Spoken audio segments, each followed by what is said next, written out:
Hello students, today will we discuss about relationship between curriculum syllabus and text books। आज हम curriculum syllabus और text books के बारे में बात करेंगे। सबसे पहले हम करिकुलम के बारे में जानेंगे कि करिकुलम होता क्या है। The term curriculum refers to the lessons and academic content taught in a English in a school or in a specific course or program. In dictionaries, curriculum is often defined as the courses offered by a school, but it is rarely used in such a general sense in schools. Depending on how broadly educators define or apply the term, curriculum typically refers to the knowledge and skills students are expected to learn, which includes the learning standards or learning objectives they are expected to meet, the unit and lessons that teachers teach.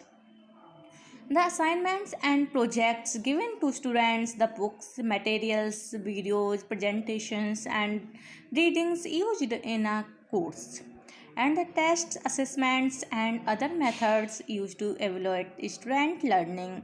An individual teacher's curriculum, for example, would be the specific learning standards, lessons, assignments, and materials used to organize and teach a particular course।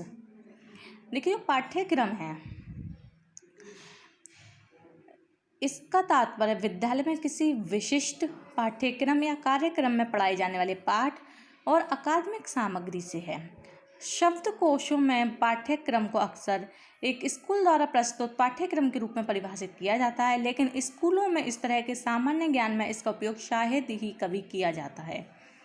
मोटे तौर पर शिक्षक कैसे परिभाषित करते हैं या शब्द को रोजगार देते हैं, इस पर निर्भर करता है कि पाठ्यक्रम आमतौर पर ज्ञान और कौशल को संदर्भित करता है जिससे छात्रों को सीखने की उम्मीद होती है, जिसमें सीखने के मानक या सीखने के उद्देश्य शामिल होते हैं जिनसे उन्हें मिलने की उम्मीद होती है। यूनिट और जो पाठ शिक्षक पढ़ाते हैं, छात्रों को दिए गए असाइनमेंट, प्रोजेक्ट, पाठ्यक्रम में प्रयुक्त किताबें, सामग्री, वीडियो, प्रस्तुतियाँ, रीडिंग और परीक्षण आकलन छात्र सीखने के मूल्यांकन के लिए इस्तेमाल की जाने वाली अन्य विधियाँ होती हैं। एक व्यक्तिगत शिक्षक का पाठ्यक्रम उदाहरण के लिए एक विशेष पाठ्यक्रम को व्यवस्थित करना, सिखाने के लिए उपयोग किए जाने वाले विशिष्ट शिक्षण मानक, पाठ, असाइनमेंट और सामग्री होता है। जब पाठ्यक्रम या पाठ्यक्रम का उपयोग शैक्षिक संदर्भों में योग्यता, विशिष्ट उदाहरणों, अतिरिक्त स्पष्टीकरण के बिना किया जाता है तो ये निश्चित रूप से निर्धारित करना मुश्किल हो जाता है कि शब्द किन संदर्भों का उल्लेख कर रहे हैं, मुख्य रूप से क्योंकि वे सभी या केवल घटक में से किसी पर लागू हो सकते हैं। एक स्कूल के शैक्षणिक कार्यक्रम या पाठ्यक्रम के कुछ हिस्से होते हैं। नेक्स्ट है हमारा सिलेबस।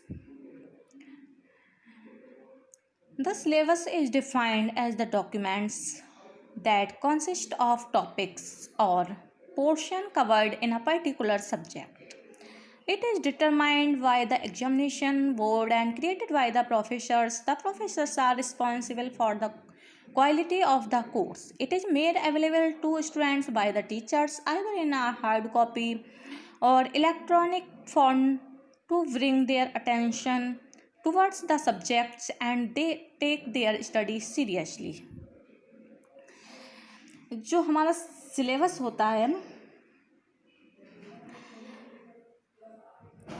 यह दस्तावेजों के रूप में परिभाषित किया जाता है जो कि किसी विशेष विषय में शामिल विषयों या भाग से मिलकर होता है।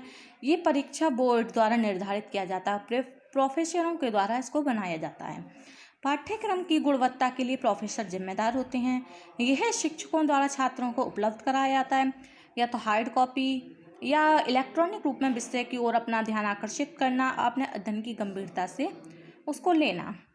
इस syllabus is considered as a guide to the in charge as well as the students. It helps the students to know about the subject in detail, why it is part of their course of study, what are the expectations from students, consequences of failure, etc.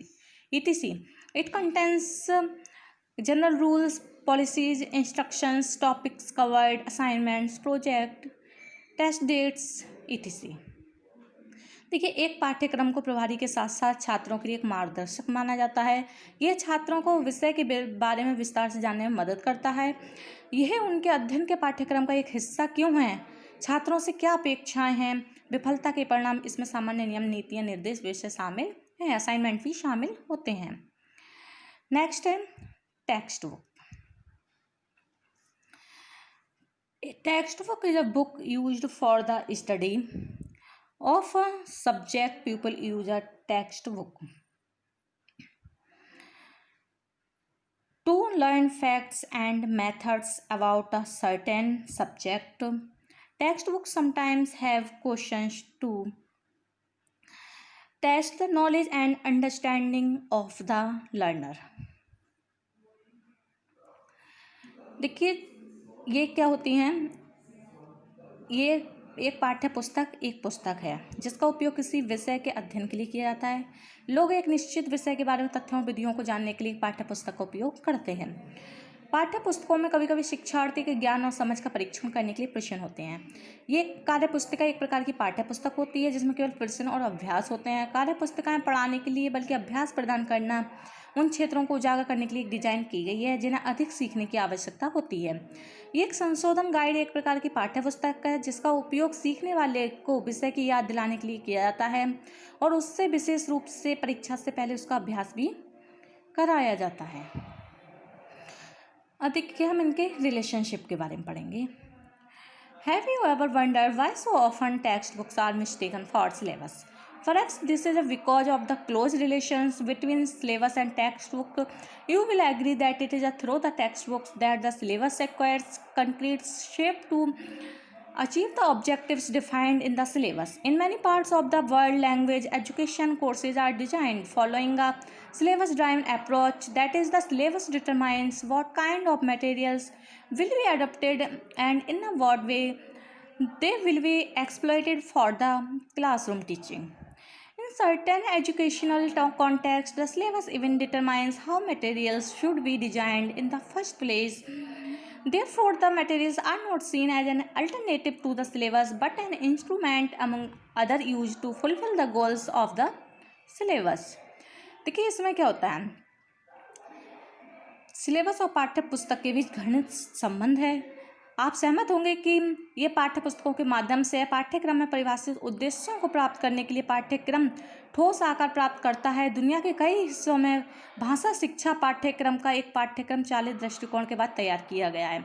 यही पाठ्यक्रम निर्धारित करता है कि किस तरह की सामग्रियों को अपनाया जाएगा और कक्षा शिक्षण के लिए उन्हें किस तरीके से किया जाएगा। कुछ शैक्षिक संदर्भ सिलेबस ये भी निर्धारित करता है कि सामग्रियों को पहले जगह में कैसे डिजाइन किया जाना चाहिए। हालांकि सामग्रियों को सिलेबस के विकल्प के रूप में नहीं देखा जाता है, लेकिन सिलेबस के लक्ष्यों को पूरा करने के लिए दूसरों के बीच एक साधन है। सामग्री व्यावसायिक रूप से विकसित या तो घर का बना पाठ्यक्रम के भीतर एक महत्वपूर्ण तत्व है। जब पाठ्यक्रम और उद्देश्यों को परिभाषित करता है तो भाषाई, अनुभवात्मक सामग्री, निर्देशात्मक सामग्री विशिष्टताओं के अड्डों पर मांस डाल सकती है। गहराई से विचार करने के बाद हम ये जान सकते हैं, इस निष्कर्ष पर पहुंच सकते हैं कि पाठ्यक्रम और पाठ्य पुस्तक आपस में जुड़े हुए हैं और ये भी स्पष्ट कर दिया गया है कि पाठ्यक्रम का ठोस रूप होता है।